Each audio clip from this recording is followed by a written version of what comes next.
The only thing I would say is the highlights, like stuff. I don't know what that is. And as we've talked about, the highlights on your bio basically act like the menu of a website, right? Where people kind of want to get a feel for what it is that you do. So you might have things like start here. You might have things like about me. You might have things like 9-carat gold jewelry, sterling silver jewelry, Christmas gifts, Valentine's Day gifts, whatever the thing of the season is. I do like how it's branded. I'd like to see this one branded because that's bugging me, man. That is bugging me. Love the craft market pics. Yes, the pink shiny stuff. Is branding 1 color or 5? Not sure. I think it's 5, which is perfectly normal to have 5. But I think like this person's probably gone all in on that 1 color for now. The font is a little bit tricky to read. Yes, I do agree with you. I actually think that if we were to separate this out and have Carol Island handmade jewelry, I think it would make it easier to read, because like I say before, like if you zoom out, you're not going to be able to read that very clearly, even though too much. Back it up. Even though I think that the font is a clear font, it's one of those funny ones where it is clear, but on some letters, if you're zoomed out, it's a struggle to read it. Let me just check on Instagram, make sure that you guys are doing okay. Highlights and bio, good. Branding better makes jewelry. Yeah. I like consistency between the logo and highlights, although not sure why the second highlight is out of sync with the others. Yeah. That is bugging me, man. It's bugging me. Okay. So what I'm going to do now is I'm going to choose a content piece. There we go. And I want you to tell me what the value pillar is. What is the value pillar? Now, as a reminder, let me just flash it up on screen for you. So these are the value pillars. You've got entertainment, educational, inspirational, relatability. So if you want to take a screenshot of those, write it down. 5, 4, 3, 2, 1. But what is a value pillar here? I want you to tell me. What's the value pillar? And you can say none. Like you can say don't know, no idea. Like, you know, there's no wrong answer here. Well, there kind of is, but there kind of isn't, right? It's a really small thing, but it's upsetting me that the circles and the story covers aren't completely central. Yeah. I was I was like, is that too fussy for me to say? But yeah, the same.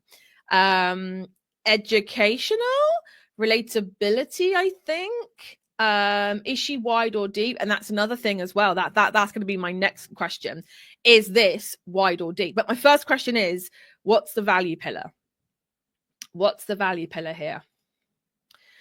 So for me, the value pillar, I am not really sure what the value pillar is. And this is where things start to get a little bit derailed, because we have entertainment. Well, that's not it. We have educational, not really it.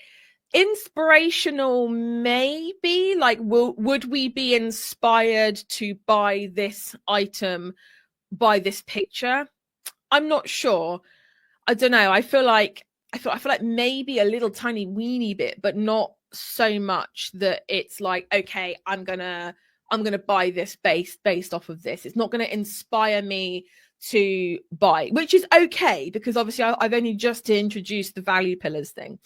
Oh, hi Carol, you're here. Awesome. Yes, I mean, we've been doing yours for about 5 minutes, so if you want to scroll back before, then you can.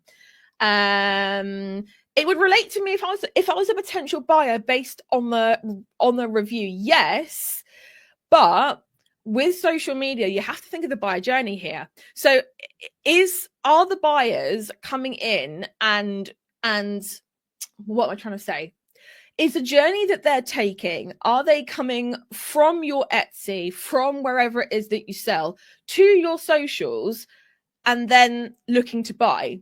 Or is our socials more acting as almost like a funnel to get people in to then funnel them into becoming a buyer?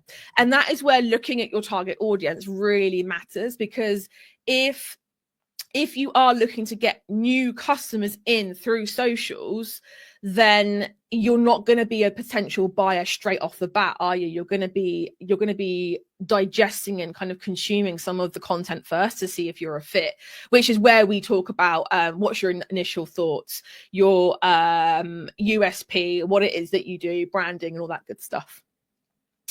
Let me just check on Instagram. Is it educational but also reviews about building up trust? So I think it's probably the inspiration. Like, if it's going to be any, personally, I think it's probably the inspirational value, because it's inspiring you to take an action. There's not a lot of relatability here. Like, we're not telling a story here that we can like actively relate to. I think it's touching on the inspiration, but for me, if I was going to share some kind of review, I would show maybe a reel of it being made and then put this on there, because it's really inspiring you behind the process. It's showing you that it is truly handmade. It's showing you the love and the care and the attention.